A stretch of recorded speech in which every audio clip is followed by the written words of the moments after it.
ഇന്നത്തെ യുവാക്കൾ നേരിടുന്ന ഒരു വലിയ പ്രശ്നമാണ് കണ്ണിന് ചുറ്റുമുള്ള കറുപ്പ്. ശരിക്കും ഇത് വരാനുള്ള റീസൺ എന്താണ്? ഇത് നമുക്ക് മാറ്റാൻ എന്ത് ചെയ്യാൻ പറ്റും? ഇത് ശരിക്കും പറഞ്ഞാൽ ലേഡീസിൽ പ്രധാനമായിട്ടും എൻ്റെ ക്ലിനിക്കിൽ വരുന്ന ഏകദേശം 90% ലേഡീസിലും ഡാർക്ക് സർക്കിൾ ഉള്ളവരുടെ കാരണം ഫെറിറ്റിൻ ഡെഫിഷ്യൻസി എന്ന് പറയും. അതായത് അവരൊക്കെ അനീമിക്കാണ്. അവരെല്ലാവരും തന്നെ അണ്ടർ ഐ ക്രീം ഒക്കെ മേടിച്ച് ചെയ്താലും അവരുടെ അതൊരിക്കലും മാറാതെ തന്നെ ചെറുതായിട്ടൊരു ലൈറ്റായിട്ടൊന്ന് ഡിമ്മാവുന്നല്ലാതെ മൂല കാരണത്തിന് ചികിത്സിക്കാതെ നമുക്ക് എത്താൻ പറ്റില്ല. അപ്പം ഞാൻ അവരോട് പറയും, ഹീമോഗ്ലോബിൻ ചെക്ക് ചെയ്തിട്ട് കാര്യമില്ല, ഇതിൻ്റെ അയണിൻ്റെ സ്റ്റോറേജ് ആയ ഫെറിറ്റിൻ ചെക്ക് ചെയ്ത് നോക്കിയിട്ട് അയണിനെ ട്രീറ്റ് ചെയ്യുക. അപ്പോൾ ഓട്ടോമാറ്റിക്കലി ഇതാവും. അതേപോലെ തന്നെ മെയിനായിട്ട് നമ്മളുടെ ടീനേജ് വിഭാഗത്തിൽ പെടുകയാണെങ്കിൽ എല്ലാവരും ഉറക്കമാണ് പ്രശ്നം.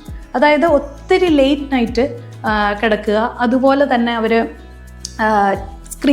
സ്ക്രീൻ ടൈം, ഇത് രണ്ടുമാണ് രണ്ടാമത്തെ റീസൺ ബ്ലാക്ക് സർക്കിളിന്. അപ്പോൾ ശരിക്കും പറഞ്ഞാൽ സ്ക്രീൻ ടൈം കുറയ്ക്കുക, അതുപോലെ രാത്രിയുള്ള സ്ക്രീൻ ടൈം കുറയ്ക്കുക. അപ്പോൾ നമ്മൾ കൂടുതലും വെളിച്ചമുള്ള റൂമിൽ നമ്മളിരുന്ന് ലാപ്ടോപ്പ് നോക്കുന്നതും അല്ലാതെ നമ്മൾ ഡാർക്കിലിരുന്ന് കാണുമ്പോൾ നമുക്ക് കൂടുതൽ സ്ട്രെയിൻ അത്ര ഇത് കിട്ടുകയാണ്. അപ്പോൾ ഇത് രണ്ടും നമ്മൾ കറക്റ്റ് ചെയ്താൽ തന്നെ നമുക്ക് ഡാർക്ക് സർക്കിൾ മാറ്റാൻ പറ്റും.